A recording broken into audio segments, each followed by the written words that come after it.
Hello everyone, very good morning to all of you. आज के दिन की शुरुआत करेंगे 10 अक्टूबर 2022 के करंट अफेयर के साथ। पीडीएफ और टेलीग्राम दोनों का लिंक मैंने वीडियो के डिस्क्रिप्शन में दिया हुआ है, तो आप दोनों को वहां से अवेल कर सकते हैं। ऑफिशियल टेलीग्राम का लिंक वीडियो के डिस्क्रिप्शन में सबसे ऊपर दिया है, ये चीज ध्यान रखिए।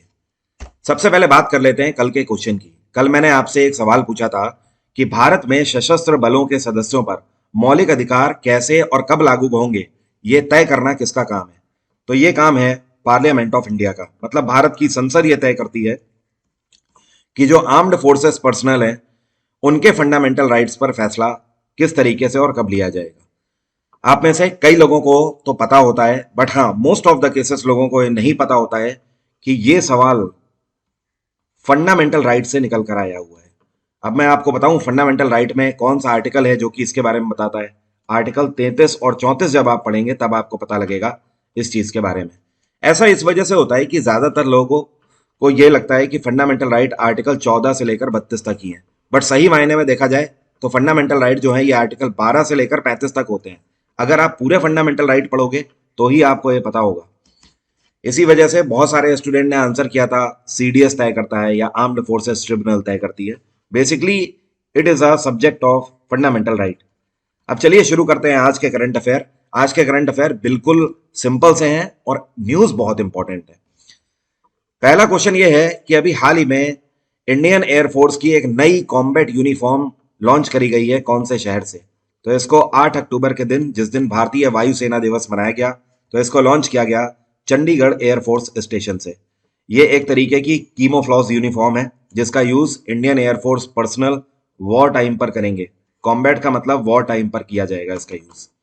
इंडियन एयरफोर्स डे आपको पता ही है 8 अक्टूबर को मनाते हैं, और एयरफोर्स की स्थापना 1932 में करी गई थी। इस टाइम पे एयर चीफ मार्शल हैं वी आर चौधरी, पूरा नाम है विवेक राम चौधरी। अगला क्वेश्चन है, ये कौन सा राज्य है जिसने ऑनलाइन जुआ और किसी भी तरीके का ऐसा खेल जिस पर आप बैटिंग करते हो उसको प्रतिबंधित कर दिया है पूरे तरीके से।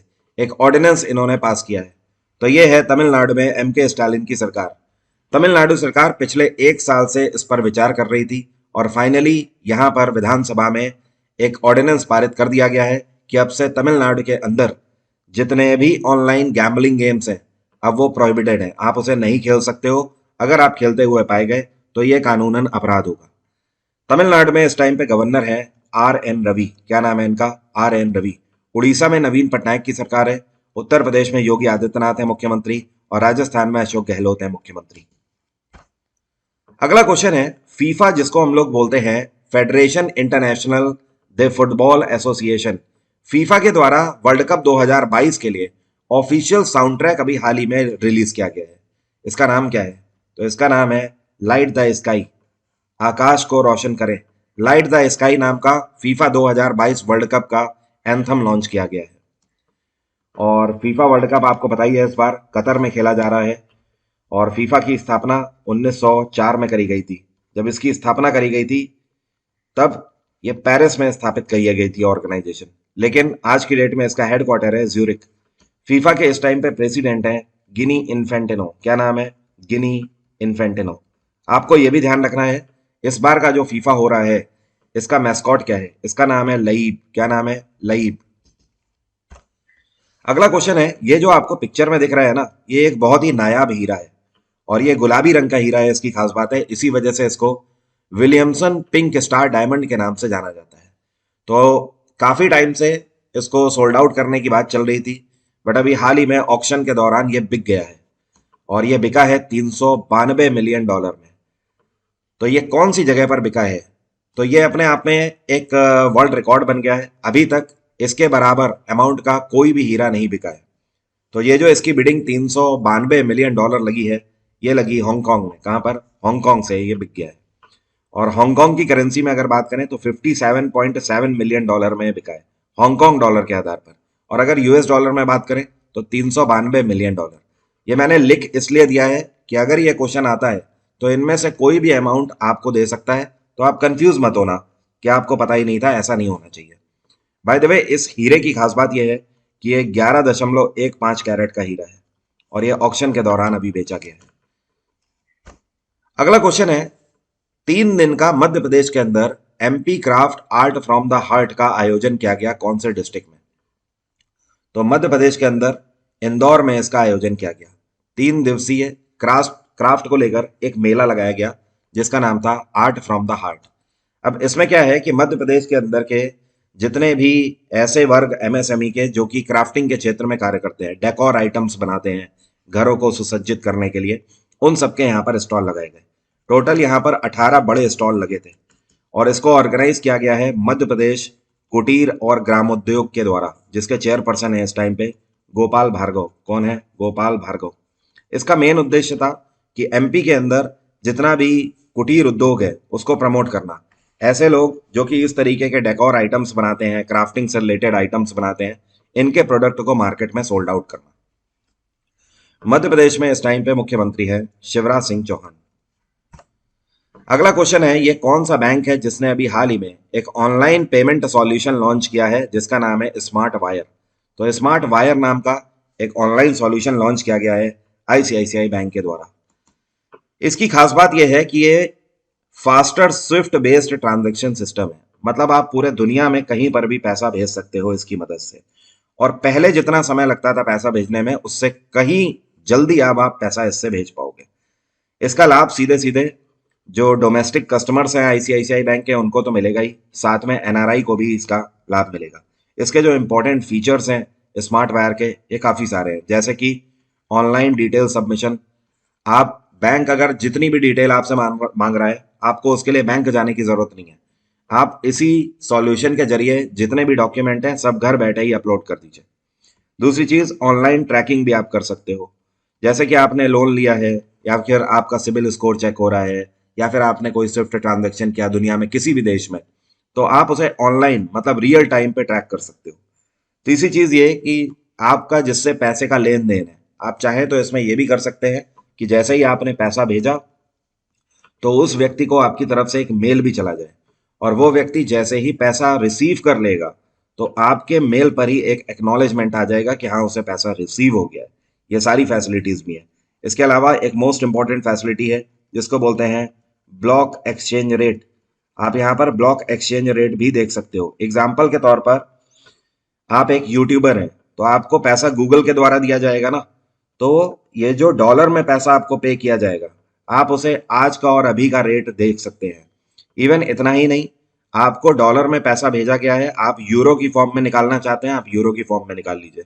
आप रुपी की फॉर्म में चाहते हैं, फ्रैंक की फॉर्म में चाहते हैं, दिनार की फॉर्म में चाहते हैं, जिसमें चाहते हैं आप उस पर्टिकुलर ब्लॉक एक्सचेंज पर आप कर सकते हैं पेमेंट को। ये सारी इसकी फैसिलिटीज है। आईसीआईसीआई बैंक की स्थापना 1994 में करी गई थी। इसका हेडक्वार्टर है मुंबई और इसके चेयरपर्सन है इस टाइम पे संदीप बख्शी। कौन है? संदीप बख्शी। एचडीएफसी बैंक की स्थापना 1994 में करी गई थी। एक्सिस बैंक 1993 और कोटक महिंद्रा बैंक साल 2003 में स्थापित किया गया था। एचडीएफसी बैंक का हेडक्वार्टर है मुंबई, एक्सिस का भी मुंबई है और कोटक महिंद्रा का भी मुंबई है। आईसीआईसीआई बैंक का हेडक्वार्टर वडोदरा है। मैं यहाँ पर माफी चाहता हूँ, आईसीआईसीआई बैंक का पहले मैंने आई थिंक आपको मुंबई बता दिया, बट इसका हेडक्वार्टर वडोदरा है। अगला क्वेश्चन है, ये कौन से राज्य की एंटी टेररिस्ट स्क्वाड है जिसने इंडियन कोस्ट गार्ड के साथ मिलकर अभी हाल ही में 350 करोड़ रुपए की हेरोइन जब्त कर ली है?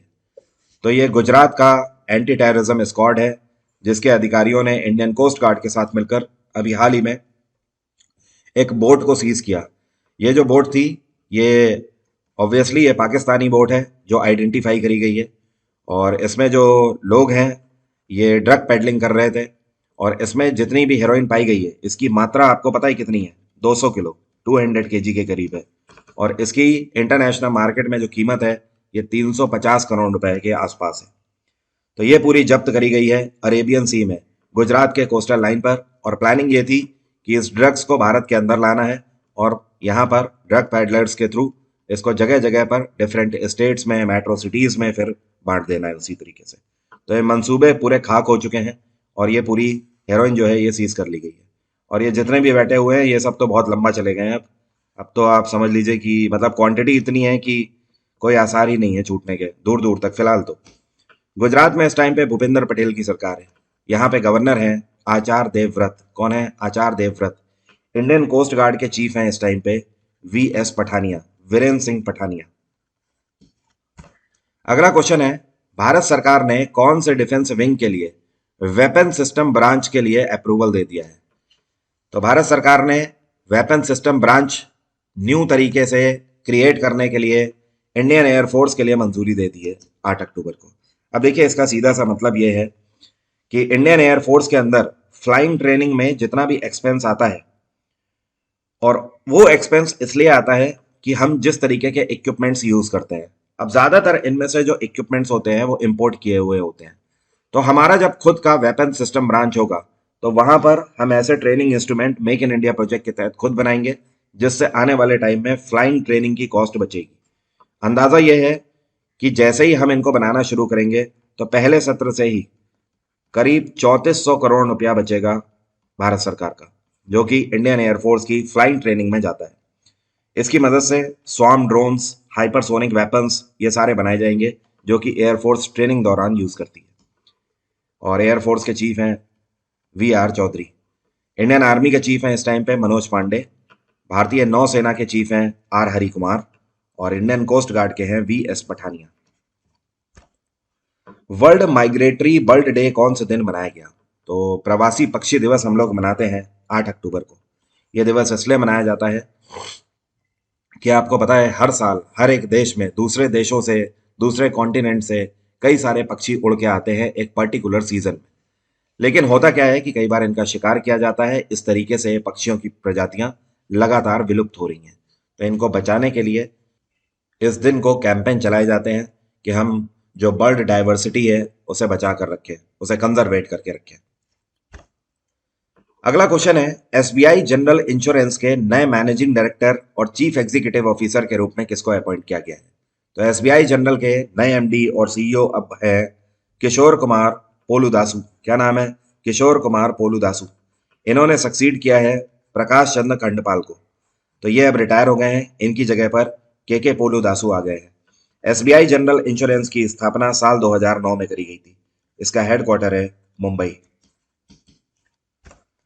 ये कौन सी स्पेस एजेंसी है जिसके द्वारा क्रू 5 नाम का मिशन अभी हाल ही में लॉन्च किया गया था? तो ये है स्पेस एक्स। स्पेस एक्स की स्थापना साल 2002 में करी गई थी और इसके फाउंडर हैं एलोन मस्क। स्पेस एक्स का हेडक्वार्टर क्या है? ये है कैलिफोर्निया। और ब्लू ओरिजिन और नासा दोनों का हेडक्वार्टर है वॉशिंगटन डीसी। जाक्सा आपको बताइए जापान की स्पेस एजेंसी है। रॉसकॉस्मॉस रशिया की स्पेस एजेंसी है। ये जो क्रू 5 मिशन लॉन्च किया गया है, इसमें जो 2 एस्ट्रोनॉट हैं ये अमेरिकन एस्ट्रोनॉट हैं, एक इसमें रशियन एस्ट्रोनॉट है और एक इसमें जापानीज एस्ट्रोनॉट है। इस मिशन को लॉन्च किया गया फ्लोरिडा से इंटरनेशनल स्पेस स्टेशन के लिए। इसके अलावा अभी हाल ही में फॉल्कन रॉकेट के थ्रू भी कई सैटेलाइट स्पेस एक्स ने लॉन्च करी है। स्पेस एक्स इस टाइम पे दुनिया में वर्ल्ड लीडर बनने की कोशिश कर रहा है इंटरनेट के लिए, आईओटी थिंग्स के लिए। और बहुत जल्दी हो सकता है स्पेस एक्स इस चीज को अचीव भी कर ले, क्योंकि एलॉन मस्क काफी पहले से इस पर लगे हुए हैं। 2 साल से भी ज्यादा हो रहा है जब वो कोर तरीके से इस प्रोजेक्ट में है कि पूरे वर्ल्ड में space x internet facility provide कर सके। आज मैं आपसे एक नहीं बल्कि 2 क्वेश्चन पूछ रहा हूं, दोनों के जवाब आप कमेंट बॉक्स में लिख कर दीजिए। आप में से कितने लोग बता सकते हैं दौलत खान लोधी जो था, इसका मकबरा कहां पर है? दौलत खान लोधी ये वही शख्स है जिसके द्वारा बाबर को काबुल से बुलाया गया था भारत में, और तब जाकर बाबर ने यहां पर आके इब्राहिम लोधी से बैटल लड़ा था, जिसको आप पानीपत फर्स्ट के नाम से जानते हो। तो इसका मकबरा कहां पर है जरा बताइए? हमीरपुर, सतना, बलिया या फिर बुरहानपुर? और दूसरा क्वेश्चन आपसे मेरा ये है कि आप में से कितने लोग बता सकते हैं कि सरस्वती मंदिर जो है ये किसके द्वारा बनाया गया था? दंती दुर्ग, गोविंद सेकेंड या फिर ध्रुव फर्स्ट? कमेंट बॉक्स में दोनों का जल्दी से आंसर दो। इसके अलावा आप मुझे अनअकैडमी प्लस में फॉलो कर सकते हो। करंट अफेयर का फुल बैच चल रहा है। पॉलिटी मैंने स्टार्ट कर दिया है जीएस जीके में। डिस्काउंट कोड वरुण टिपल 7 है। इस कोड की मदद से आज का बेस्ट ऑफर और एक्स्ट्रा 10% का डिस्काउंट आप अवेल कर सकते हैं। तो आज की बात यहीं तक रहेगी। Thank you so much. Have a nice day. Take care. Bye bye. आपका दिन मंगलमय हो।